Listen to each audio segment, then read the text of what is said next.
Panama کی بات ہو رہی ہے اور آج آ کے ٹائم مزید مانگا جا رہا ہے، اور آج جو رپلائی دینا تھا 3 بچوں کا وہ آج انہوں نے رپلائی نہیں دیا۔ عدالت نے ان کو کہا تھا کہ آج بچوں کی سٹیٹمنٹس آنی چاہیے تھی، نواز شریف کی سٹیٹمنٹ آ گئی، بچوں کی سٹیٹمنٹ نہیں آئی۔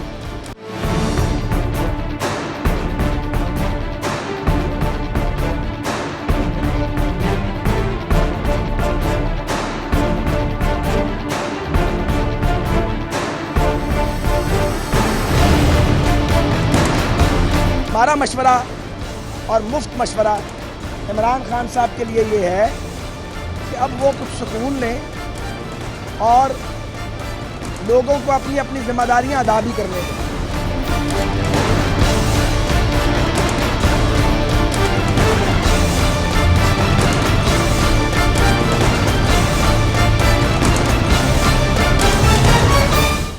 دنیا کی تاریخ گواہ ہے، دنیا کی تاریخ گواہ ہے، دنیا کی تاریخ گواہ ہے، عدل بنا جمہور نہ ہوگا۔ دنیا کی تاریخ گواہ ہے، عدل بنا جمہور نہ ہوگا۔ عدل ہوا تو دیش ہمارا کبھی بھی چکنا چور نہ ہوگا۔ عدل ہوا تو دیش ہمارا کبھی بھی چکنا چور نہ ہوگا۔ دنیا کی تاریخ گواہ ہے، عدل بنا جمہور نہ ہوگا۔ عدل ہوا تو دیش ہمارا کبھی بھی چکنا چور۔ عدل بنا کمزور ادارے، عدل بنا کمزور ادارے، عدل بنا کمزور اداریاں، عدل بنا کمزور ادارے، عدل بنا کمزور اداریاں، عدل بنا بے بس ہر شہری، عدل بنا ہر صفت دعائیاں۔ اور دنیا کی تاریخ میں سوچو، دنیا کی تاریخ میں سوچو، دنیا کی تاریخ میں کب کوئی مرشد قید ہوا ہے، کب کوئی مرشد قید ہوا ہے؟ عامر کی بس اپنی انا سے، عامر کی بس اپنی انا سے، عدل یہاں ناقید ہوا ہے، عدل یہاں ناقید ہوا ہے۔ عدل کے ایوانوں میں سن لو، عدل کے ایوانوں میں سن لو، عدل کے ایوانوں میں سن لو، عدل کے ایوانوں میں سن لو، اصلی منصف پھر آئیں گے، اصلی منصف پھر آئیں گے، اصلی منصف پھر آئیں گے، اصلی منصف پھر آئیں گے، اصلی منصف پھر آئیں گے۔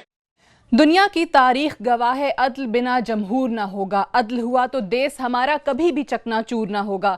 وکلا تحریک یا عدلیہ بحالی تحریک کے دوران اس تحریک کے مرکزی کردار اعتزاز احسن صاحب نے یہ جو اشعار پڑھے تھے، جو نظم پڑھی تھی، شاید آج کے حالات کے لیے بھی اتنی ہی موزوں ہے۔ آج بھی معاملہ عدل کا ہے، انصاف کا ہے، احتساب مانگا جا رہا ہے۔ آج 3 نومبر ہے، آج سے ٹھیک 9 سال پہلے جنرل پرویز مشرف نے اس ملک میں ایمرجنسی نافذ کر دی تھی، اور جس طریقے سے آئین کو معطل کیا گیا تھا، پی سی او کا نفاذ جو ہے وہ عمل میں لایا گیا تھا، اور اس دوران جس طریقے سے وکلا تحریک چلی، کئی وکلا کو، ججز کو نظر بند رکھا گیا اور صعوبتیں برداشت کی گئیں، مختلف پولیٹیکل پارٹیز جو ہیں وہ بڑھ چڑھ کر اس کا حصہ بنی اس تحریک کا۔ آج بھی ہم دیکھتے ہیں کہ معاملہ ہے احتساب کا، انصاف مانگا جا رہا ہے، اور اس بار معاملہ وزیر اعظم کا ہے، اس ملک کے چیف ایگزیکٹو کا ہے۔ ان سے کہا جا رہا ہے کہ جواب دیں، اور اس بار اس ملک کی سب سے بڑی عدالت سپریم کورٹ میں جس نے یہ معاملہ ٹیک اپ کیا ہے، اور 5 رکنی بینچ جو ہے جو اس کی سماعت بھی کر رہا ہے، اور یہ طے پایا ہے کہ کمیشن بنے گا اور یہ تحقیقات کی جائیں گی۔ آج اس کی جو ہم نے سماعت دیکھی، اپوزیشن کی جانب سے ٹی او آرز جو ہیں وہ جمع کرائے گئے، وزیر اعظم صاحب کا بھی جواب سامنے آ گیا، لیکن جو اصل معاملہ تھا ان کے بچوں کا، جس پہ آج عدالت نے برہمی کا اظہار بھی کیا اور یہ کہا کہ ان کے بچوں کی جانب سے جو ہے وہ جواب آنا چاہیے تھا، وہ نہیں آ رہا۔ ان کے وکیل نے 1 ہفتے کا ٹائم مانگا جو کہ نہیں دیا گیا، لیکن سوموار تک، پیر تک انہیں کہا گیا ہے کہ ان کے بچوں کا جواب جو ہے وہ اس معاملے کے حوالے سے سپریم کورٹ میں داخل ہو جانا چاہیے۔ آج انہی تمام چیزوں پر بات کریں گے، اس وقت کی وکلا تحریک کے مرکزی کردار، اور آج جو بہت زیادہ احتساب کا مطالبہ مختلف پولیٹیکل پارٹیز کرتی ہیں، ان میں سے پیپلز پارٹی میں سے جو چند آوازیں پرزور انداز میں مطالبہ کرتی ہیں، ان میں سے ایک آواز سینٹ میں قائد حزب اختلاف بیرسٹر اعتزاز احسن صاحب ہمارے ساتھ موجود ہیں۔ السلام علیکم۔ بہت شکریہ پروگرام میں وقت نکالنے کے لیے۔ سب سے پہلے تو بتائیے گا کہ آپ کی یہ نظم، آپ کی یہ اشعار، اور 9 سال پہلے جس طریقے سے تحریک چلی، جس طریقے سے پورا مرحلہ طے کیا گیا اور جو کامیاب تحریک بھی رہی، آج ایک سپریم کورٹ، اس ملک کی اعلیٰ عدلیہ میں ایک کیس چل رہا ہے، تو ایسے میں اعتزاز احسن صاحب وہاں سے غائب کہاں ہیں؟ میں تو اس معاملے میں کسی سیاسی جماعت کی طرف سے سپریم کورٹ میں جانے کے حق میں نہیں تھا۔ جی بالکل۔ اور میں نے جب ہم